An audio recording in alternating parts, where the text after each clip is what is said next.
इब्राहिम को समझ में नहीं आ रहा होता कि लियो क्या सोच रहा है और आखिरकार वो करने क्या वाला है। इसलिए वो काफी ज्यादा डर जाता है और उसे लग रहा होता है कि लियो उसे मारने वाला है। तभी लियो इब्राहिम को उसके साथ चलने के लिए कहता है और पूछता है कि तुम्हारे किंग ने ग्रेट स्पिरिट पोर्टल को क्यों खोला था। इब्राहिम बताता है कि हम लोगों को एक ऐसी जगह पे आना था जहाँ पे इंसान ना हो, लेकिन हम लोग धरती पे एक ऐसी जगह पे आ गए जहाँ पे लोग थे और तुम लोग उसे टोक्यो कहते हो। साथ ही में कुछ बेवकूफ डीमंस ने किसी इंसान को भी मार दिया, जिसकी वजह से वॉर स्टार्ट हो गई और हम लोग काफी ज्यादा डर गए। इसलिए हम लोग वापस जाना चाहते थे, लेकिन जब हमने वापस जाके देखा तो ग्रेट स्पिरिट पोर्टल बंद हो चुका था और ये सारा का सारा प्लान डीमन किंग का था। उसका प्लान ये था कि बचे हुए डीमंस को ह्यूमन वर्ल्ड के अंदर मरने के लिए छोड़ देंगे ताकि डीमन वर्ल्ड के अंदर थोड़ी सी भीड़ कम हो। इब्राहिम बताता है कि जो डीमंस वापस जा पाए उन लोगों ने डीमन किंग को सब कुछ बता दिया होगा और अभी डीमन किंग सोच रहा होगा कि हम लोगों को ह्यूमन वर्ल्ड के अंदर कब्जा कर लेना चाहिए। लियो कहता है एक सिंगल डेविल को मारने के लिए पूरे 3 इंसानों की जरूरत पड़ती है, जो कि काफी ज्यादा है। इब्राहिम बताता है कि डेविल काफी ज्यादा ताकतवर होते हैं, वो हमारी तरह नहीं होते, वो डीमंस के अंदर सबसे ज्यादा ताकतवर होते हैं। जो हाई टियर के डीमंस होते हैं वो हमेशा में अपने पैरों के नीचे रखते हैं।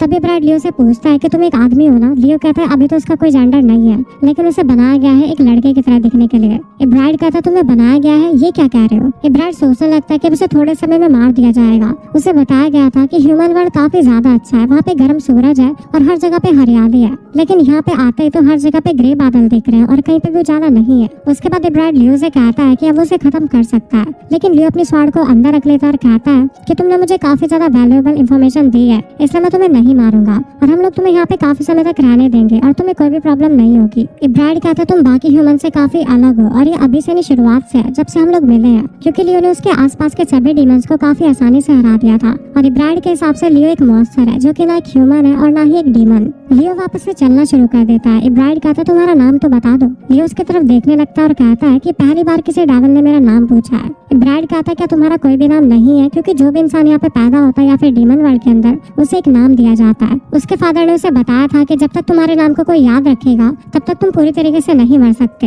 लियो कहता मुझे तुम्हारी बातों में कोई भी लॉजिक समझ में नहीं आ रहा है। इब्राहिम कहता माफ करना, मैंने बेकार की बातें शुरू कर दी। और वो मन ही मन सोच रहा होता है कि शायद से हमारे बीच में कोई कनेक्शन बन चुका है और इसी बॉन्ड की वजह से शायद ये मुझे नहीं मारेगा और अगर ये स्माइल कर सकता है तो बाकी ह्यूमंस की तरह ही होगा। उसके बाद इब्राहिम लियो को अपने बारे में सब कुछ बताने लगता है कि वो डीमन वर्ल्ड के अंदर कहाँ से आया है। उसके बाद लियो अपने बारे में बताता है कि वो एक anti devil self development bio weapon है और अगर उसके नाम की बात करें तो वो है demon heart series number 05DH05 लियो और अगर शॉर्ट में कहा जाए तो उसका नाम लियो है। और लियो बताता है कि जब डीमंस यहाँ पे आए तो 12 बायो वेपन को बनाया गया था और मैं उनमें से एक हूँ। लियो इब्राहिम को बताता है कि तुम एक तरह से मान सकते हो कि हम लोग मानव जाति की तलवार और ढाल की तरह है। इब्राहिम कहता है तो तुम्हें सिर्फ ह्यूमंस को बचाने के लिए बनाया गया है ना। लियो सोचता है कि छोटा डेविल कितना ज्यादा काम का निकला, क्योंकि उससे मुझे काफी ज्यादा इंपॉर्टेंट इन्फॉर्मेशन मिली। लेकिन तब इब्राहिम कहने लगता है कि जब ये सब कुछ खत्म हो जाएगा तब तुम क्या करोगे, क्या तुम कोई रॉयल गार्ड बन जाओगे। लियो कहता है मैं अपने आप को पॉलिटिक्स में नहीं घसीट सकता और मैं तब तक स्टैंड बाय पे रहूंगा जब तक ह्यूमैनिटी के ऊपर कोई दूसरा खतरा नहीं आ जाता। इब्राहिम एक जगह पे बैठ के कहता है तो फिर वॉर खत्म होने के बाद तुम्हारे पास कोई जॉब नहीं रहेगी। लियो कहता है अगर कोई एनिमी नहीं रहेगा तो फिर डीमन हार्ट सीरीज इंतजार करेगी। इब्राहिम कहता है यही तो बात है, तुम लोग अपनी जिंदगी खतरे में डाल रहे हो और एंड में तुम्हारे पास कोई भी जॉब नहीं रहेगी। लियो कहता है लेकिन पीस ज्यादा जरूरी है। इब्राहिम लियो से कहता है कि तुम्हारे इस दुनिया में एग्जिस्ट करने के रीजन के बारे में सोचो। वॉर खत्म होने के बाद वो रीजन तुमसे छीन लिया जाएगा, लेकिन फिर भी तुम्हें जीना पड़ेगा, ये कितना ज्यादा बुरा होगा। लियो कहता है तो तुम्हारे हिसाब से एक डेविल मेरे अच्छे के लिए चिंता कर रहा है। इब्राहिम कहता है तो उसमें दिक्कत ही क्या है। लियो कहता है नहीं कुछ नहीं, तुम आगे बोलो। इब्राहिम कहता है तुम्हारे जैसे जो डीमन हार्ट सीरीज के लोग हैं वो ओल्ड एज से बूढ़े होकर नहीं मरते ना। लियो कहता है हाँ तुमने सही कहा। इब्राहिम कहता है कभी कभार मरना भी अच्छा होता है। लियो कहता है अगर ह्यूमैनिटी को बचाने की जरूरत ना भी पड़ी तो भी मैं जिंदा रहूंगा और अगर दोबारा कभी भी वॉर शुरू हुई तो मुझे मेरे जीने का कारण मिल जाएगा। इब्राहिम लियो से कहता है कि अगर तुम हमेशा जिंदा रहोगे तो तुम हमेशा दुनिया को बचाते रहोगे और साथ ही में तुम्हें तुम्हारे जीने का कारण बार बार मिलता रहेगा और बार बार तुम उसे खोते रहोगे, इसलिए मैं तुम्हारे लिए काफी ज्यादा दुखी हूँ। लियो तभी सोचने लगता है कि जब डीमंस और ह्यूमंस के बीच में वॉर खत्म हो जाएगी तब लियो जिस दुनिया में पैदा हुआ था उसी के अंदर उसके जीने के लिए कोई भी जगह नहीं बचेगी और वो अपनी जिंदगी के ऊपर ही सवाल उठाने लगेगा कि आखिरकार वो जिंदा क्यों है। लेकिन ये सब सिर्फ तभी होगा अगर वो इस वॉर के अंदर नहीं मरता और जिंदा बच जाता है। उसके बाद वो इब्राहिम से कहता है कि डीमंस और ह्यूमंस के बीच में जो वॉर चल रही है वो काफी ज्यादा खतरनाक है और मैं डीमन हार्ट सीरीज में सबसे ज्यादा कमजोर हूँ और मेरे ख्याल से डीमन हार्ट सीरीज काफी जल्दी डीमन आर्मी को और इस वॉर को खत्म कर देंगी और अगर वो ऐसा नहीं कर पाते और हार जाते हैं तो मेरे मरने के चांसेस काफी ज्यादा होंगे। इब्राहिम कहता तुम सबसे ज्यादा कमजोर हो लेकिन फिर भी तुम इतने ताकतवर हो। लियो कहता है हाँ इसी वजह से मैं फ्रंट लाइन से दूर लड़के एक्सपीरियंस गेन कर रहा हूँ। इब्राहिम लियो से कहता है तो तुम उससे कहना बताना चाहता हूँ कि फ्यूचर के बारे में चिंता ना करो क्योंकि तुम मरने वाले हो। लियो कहता है हाँ, तुम्हें मेरे बारे में चिंता करने की जरूरत नहीं है। तभी ब्राइड कहता है कि ठीक है, मैं तुम्हारे लिए प्रे करूंगा कि तुम ताकतवर होने से पहले किसी फाइट में मारे जाओ। लियो से थैंक यू बोलता है। तभी वहाँ पे एक गाड़ी आ जाती है उस डीमन को लेने के लिए। ब्राइड कहता है इसका मतलब मैं आखिरकार अपने घर वापस नहीं जा पाऊंगा, तो ठीक है, मैं यहीं पे रहूंगा और बूढ़ा होकर यहीं पे मरूंगा और मैं सभी ह्यूमंस और डीमन से कहूंगा कि हथियारों को छोड़ दे और साथ में रहने लग जाए। लियो कहता है अगर हम तुम्हें डीमन वर्ड नहीं बेच पाए तो हमें हमारे अस्तित्व को बरकरार रखना पड़ेगा। अब ब्राइड लियो से कहता है कि तुम मेरा नाम याद रखना और मैं भी तुम्हारा नाम याद रखूंगा, क्योंकि जब मैं ह्यूमंस और डीमंस के बीच एक ब्रिज का काम करूंगा तो लियो को मेरा और अपना एक स्टैचू बनाना पड़ेगा। तभी उस कार में से एक मेंबर आता है और वो ब्राइड को अपने साथ ले जाने लगता है। उसके बाद लियो भी वहाँ से जाने लगता है, लेकिन तभी ब्राइड उसे कहता है कि मेरी बात सुनो, और वो लियो से कहता है कि जब तुम्हें ऐसा लगने लगे कि तुम्हारी जिंदगी मुश्किल हो चुकी है तो किसी की भी बात मत मानना और जो तुम्हारा दिल करे वो करना। लियो कहता है ठीक है, मैं समझ गया। ब्राइड कहता है और इस बकवास को बिल्कुल भी मत मानना कि तुम्हारा जन्म सिर्फ और सिर्फ ह्यूमैनिटी को बचाने के लिए हुआ है, और जब ह्यूमैनिटी तुम्हें नहीं चाहेगी तब तुम उन्हें छोड़ सकते हो और कोई ऐसी चीज ढूंढ सकते हो जिसके लिए तुम जीना चाहो।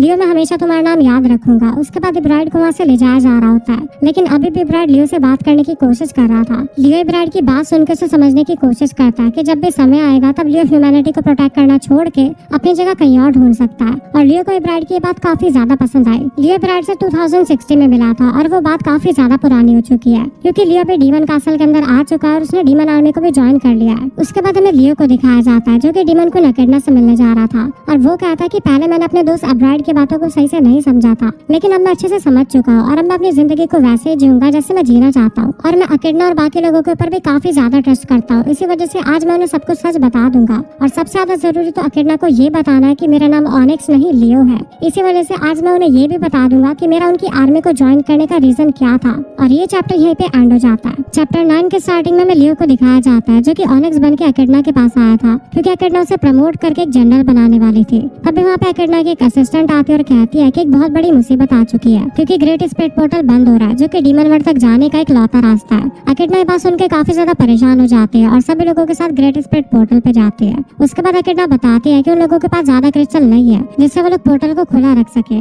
अकेडना कहती है कि मैंने कभी भी नहीं सोचा था कि हम लोगों को ऐसे दिक्कत भी आ सकती है। अगले दिन में अकेडना सब लोगों से कहती है कि सुतीना, ऑनिक्स और मैंने अभी फिलहाल के लिए पोर्टल को ठीक कर दिया है। लिली अकेडना से पूछती है कि एक बार पोर्टल के बंद होने पे क्या होगा। अकेडना बताती है कि अगर वो एक बार बंद हो गया तो हमें नहीं पता कि वो अगली बार कब खुलेगा। हो सकता है कि अगला पोर्टल 1000 साल बाद खुले, और मैं डीमन वर्ल्ड की रूलर हूँ। अगर मैं यहाँ पे 100 सालों तक रही तो डीमन वर्ल्ड के अंदर काफी ज्यादा तबाही मच जाएगी, इसलिए हमें जल्दी कुछ सोचना होगा कि हमें क्या करना है। सुतीना कहती है कि हम लोग डीमन वर्ल्ड जा सकते हैं इससे पहले कि पोर्टल बंद हो जाए, लेकिन उसके लिए हमें अपनी आर्मी को डिसबैंड करना पड़ेगा। और दूसरा ऑप्शन ये है कि हम लोग जल्दी से जल्दी कैपिटल के ऊपर हमला करें और वहाँ से फिलोसोफर स्टोन को ले लें, लेकिन डीमन आर्मी इस समय काफी ज्यादा कमजोर है और अगर हम लोग उनके ऊपर अभी हमला करेंगे तो ज्यादा लोग मारे जाएंगे, और क्योंकि ह्यूमैनिटी के पास अभी लियो डीमन हार्ट है तो शायद वो उनकी मदद करेगा। अकेडना कहती है कि अगर लियो उनकी मदद ना करे तो शायद से हम लोग जीत सकते हैं। उसके बाद वो ऑनिक्स से पूछती है कि क्या तुमने कभी हीरो से फाइट की है। ऑनिक्स जो कि लियो होता है वो कहता है मैं उससे कभी लड़ा तो नहीं हूँ, लेकिन मैंने उसके बारे में कहानियां सुनी है। अकेडना कहती है मैं उससे लड़ी हुई हूँ और उसने मुझे हरा दिया था, और मैं ये बात गारंटी से कह सकती हूँ कि वो एक मॉन्स्टर है और उससे हमें डरने की जरूरत है। अगर डीमन आर्मी उससे लड़ेगी तो हम में से हर एक उससे हार जाएगा और मारा जाएगा। इसी वजह से हमें फिलोसोफर स्टोन के बारे में बाद में सोचना चाहिए। भले मुझे मौत से डर नहीं लगता, लेकिन मैं नहीं चाहती कि दूसरे लोग भी मेरे साथ मारे जाएं। इसी वजह से हम लोगों को डीमन आर्मी को डिसबैंड करना पड़ेगा और डीमन वर्ल्ड वापस जाना पड़ेगा। अकेडना डीमन वर्ल्ड की लीडर है और सुतीना उसके सेकेंडरी कमांडर, और बिना फिलोसोफर स्टोन के वापस जाने पर उसकी लीडरशिप के ऊपर सवाल उठ सकते हैं, यहाँ तक कि उसकी लीडरशिप खतरे में भी आ सकती है। तभी लिली सुतीना से कहती है कि चिंता मत करो, और वो उसे लियो की असलियत के बारे में बताने वाली होती है, लेकिन तभी सुतीना आती है और उसका मुंह बंद करके उसे रोक देती है। उसके बाद अकेडना दुखी होकर सभी को थैंक यू बोलती है और वो सभी से कहती है कि हमें डीमन वर्ल्ड को बचाने का कोई दूसरा तरीका ढूंढना पड़ेगा। तभी लियो खड़ा होता है और अकेडना से कहता है कि तुम्हें अपने लोगों की जिंदगी बेहतर करनी है ना, ये बात तुमने मुझे पहले बताई थी। अकेडना कहते हैं एक बंजर जमीन पे लोगों को सही से रख पाना काफी मुश्किल चीज है, इसी वजह से मैं फिलोसोफर स्टोन की मदद से डीमन वर्ल्ड को भी ह्यूमन वर्ल्ड की तरह बनाना चाहती थी। इसलिए मैंने बचपन से काफी ज्यादा पढ़ाई की और काफी ज्यादा ट्रेनिंग करके काफी प्लान बनाए। ऐसा उसने इसलिए किया था ताकि वो डीमन क्वीन बन के ह्यूमन वर्ल्ड में ट्रैवल कर सके और वो फिलोसोफर स्टोन को लेके सभी चीजों को सही कर सके। लेकिन अब जाके सब कुछ खत्म हो चुका है, वो भी एक हार के साथ। तभी लियो अपने आर्मर के हेलमेट को नीचे रख के बोलता है कि पहले मैं तुम्हें एक चीज बता देना चाहता हूँ, फिलोसोफर स्टोन कोई ऐसा डिवाइस नहीं है जिससे तुम्हारी सारी विशेष पूरी हो सके।